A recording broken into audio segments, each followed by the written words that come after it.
Hi friends, ಎಲ್ಲರಿಗೂ ನಮಸ್ಕಾರ. Welcome to ಅಮ್ಮನ ಕೈ ರುಚಿ. ಈ ವಿಡಿಯೋ ನಿಮಗೆ ಇಷ್ಟ ಆದರೆ ದಯವಿಟ್ಟು ಲೈಕ್ ಮಾಡಿ, ಶೇರ್ ಮಾಡಿ, ಕಮೆಂಟ್ ಮಾಡಿ. ದಯವಿಟ್ಟು ಈ ಚಾನಲ್ನ ಸಬ್ಸ್ಕ್ರೈಬ್ ಮಾಡಿ. ಇವತ್ತು ಅಕ್ಕಿ ನೆನೆಸ್ದೇನೆ ದಿಢೀರಂತ ಅಕ್ಕಿಯಲ್ಲಿ ಕಡುಬು ಮಾಡೋ ರೀತಿ ಹೇಗೆ ಎಂದು ನೋಡೋಣ. ಮೊದಲು ಇದಕ್ಕೆ ಅಕ್ಕಿಯನ್ನು ತೆಗೆದುಕೊಂಡು ಅದನ್ನು ಚೆನ್ನಾಗಿ ತೊಳೆದು ನೆರಳಿನಲ್ಲೇ ಒಣಗಿಸಿ ಇಟ್ಕೋಬೇಕು. ಈ ರೀತಿ ಒಣಗಿಸಿರೋ ಅಕ್ಕಿನ ಜಾರ್ಗೆ ಹಾಕಿ ತರಿಯಾಗಿ ರುಬ್ಕೋಬೇಕು.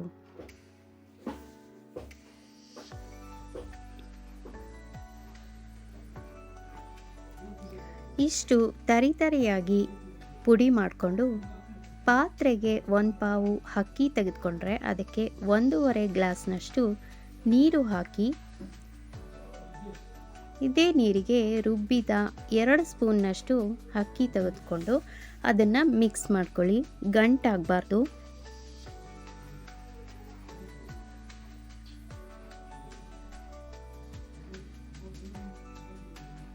ಇದಕ್ಕೆ ರುಚಿಗೆ ತಕ್ಕಷ್ಟು ಉಪ್ಪು ಹಾಕಿ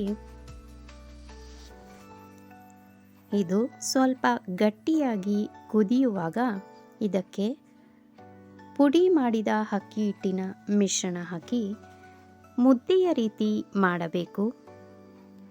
ಗಂಟಾಗದಂತೆ ಚೆನ್ನಾಗಿ ಕಲಸಿ ಚೆನ್ನಾಗಿ ಇದನ್ನು ಬೇಯಿಸಬೇಕು. ಕೈಗೆ ನೀರು ಹಾಕಿ ಅದನ್ನು ಮುಟ್ಟಿದರೆ ಅಂಟಬಾರದು, ಅಷ್ಟು ಬೇಯಿಸಿದರೆ ಸಾಕು. ಇದು ಸ್ವಲ್ಪ ತಣ್ಣಗಾದ ಮೇಲೆ ಇದನ್ನು ಉಂಡೆಗಳನ್ನಾಗಿ ಮಾಡಿ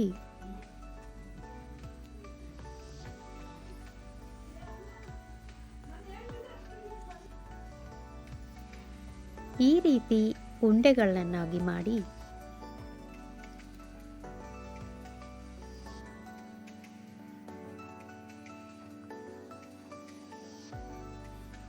ಇದನ್ನು ಇಡ್ಲಿಯಂತೆ ಬೇಯಿಸಿದರೆ ದಿಢೀರೆಂದು ಅಕ್ಕಿ ಹಿಟ್ಟಿನಿಂದ ಮಾಡುವ ಕಡುಬು ರೆಡಿಯಾಗುತ್ತದೆ. ಈ ವಿಡಿಯೋ ನಿಮಗೆ ಇಷ್ಟವಾದರೆ ದಯವಿಟ್ಟು ಈ ಚಾನಲನ್ನು ಸಬ್ಸ್ಕ್ರೈಬ್ ಮಾಡಿ. Thanks for watching.